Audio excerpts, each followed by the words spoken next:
Do you remember using your first cell phone? Or maybe your first GPS? Or maybe your first gaming system? Basically उसमें situation ये होती है, you took time to see what happens. You took time to know the details. Math is actually the same. जब हम math की दुनिया में आ जाते हैं तो उसमें भी आपको टाइम लगाना पड़ता है. You need to explore. You need to figure out what the operations do. आपको एडिशन समझनी पड़ती है, आपको मल्टीप्लिकेशन समझनी पड़ती है. You need to understand how division or subtraction works. अब हमें यह बात पता है कि नेचुरल नंबर्स, डेसिमल्स, फ्रैक्शंस, ये सारी वैल्यूज रियल वैल्यूज के सेट में आती हैं. To represent that, let's see a Venn diagram. अब देखें, इन वैल्यूज के कैरेक्टरिस्टिक्स को एक्सप्लोर करने के लिए we need to recall the binary operations. Now assume that we have a non empty set A. मतलब ये कि A नल सेट नहीं है और इसमें कोई ना कोई एलिमेंट जरूर है.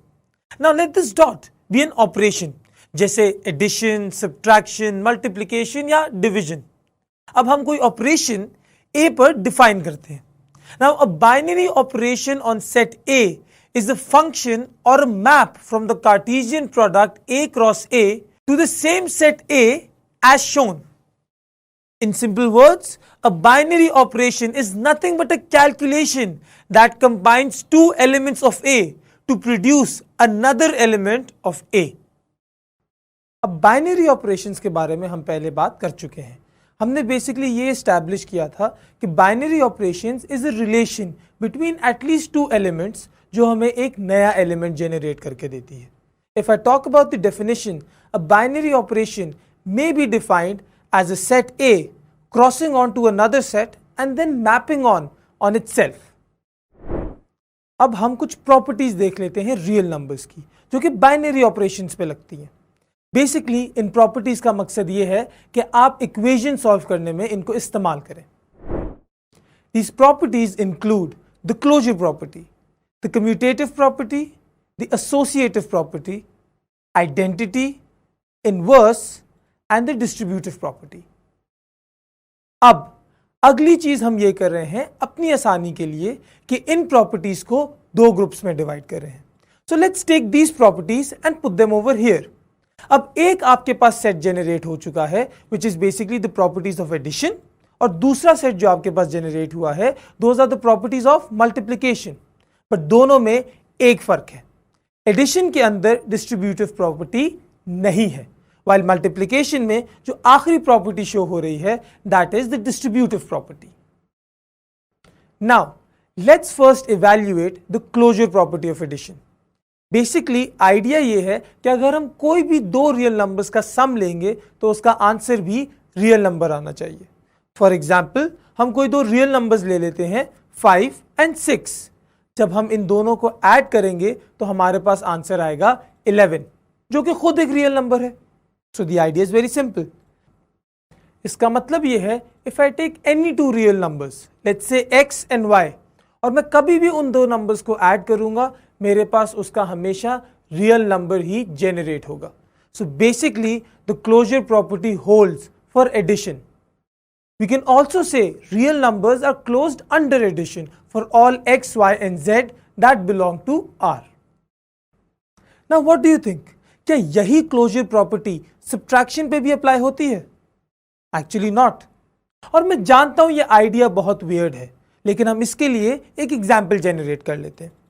Let's take two natural numbers 5 and 2. लेकिन हम जो इक्वेशन जेनरेट करेंगे that will be 2 minus 5. When we do 2 minus 5 हमारे पास आंसर आता है -3. और -3 का मसला क्या है? That it is not a natural number. और जो 5 and 2 हमने लिए हैं both of them are natural numbers. Basically हो कुछ ये रहा है which is reinforced by this Venn diagram that all integers have natural numbers, but not all natural numbers are integers. So basically -3 integer तो है लेकिन natural number नहीं है.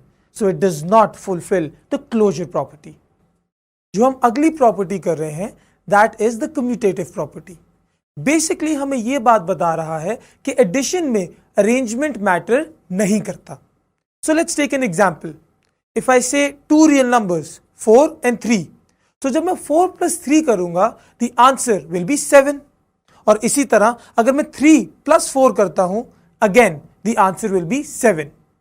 Basically idea ये है if I take any two real numbers let's say a plus b तो situation बनती है a plus b is equals to b plus a for all real values.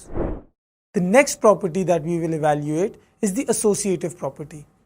Basically situation ये है कि अगर हम 3 या 3 से ज्यादा रियल नंबर्स लें तो ये फर्क नहीं पड़ता कि आप उसको ग्रुप कैसे कर रहे हैं. बेसिकली लेट्स से आप पहले कौन से दो नंबर्स ले रहे हैं जिनको आप ऐड करेंगे. The ultimate sum will be the same. Now what does that mean? Now for a visual example let's take 3 piles of blocks. Now हमारे पास 5 ब्लू ब्लॉक्स हैं, 4 येलो ब्लॉक्स हैं और 3 रेड ब्लॉक्स हैं. सवाल यह है what is the total number of blocks. उसके लिए हमें सम करना पड़ेगा. तो अगर हम पहले 5 ब्लू ब्लॉक्स कंसीडर कर लेते हैं और उसके साथ येलो ब्लॉक्स कंसीडर कर लेते हैं, so at this point in time हमारे पास 9 ब्लॉक्स हैं. Then we add the 3 red blocks, the total is 12. अगर हम कोई दूसरी अरेंजमेंट ट्राई कर लें या कोई दूसरी पेयरिंग ट्राई कर लें, फॉर एग्जाम्पल पहले हम 4 येलो ब्लॉक्स कंसीडर कर लें और 3 रेड ब्लॉक्स कंसीडर कर लें, the answer eight this point in time would be 7. लेकिन जब इसमें 5 और ब्लू ब्लॉक्स ऐड करेंगे the total number of blocks will become 12. अब सिचुएशन ये है कि कोई भी अरेंजमेंट या कोई भी पेयरिंग थी, both of them were 12. This is the associative property of addition. Now let's consider this equation right here.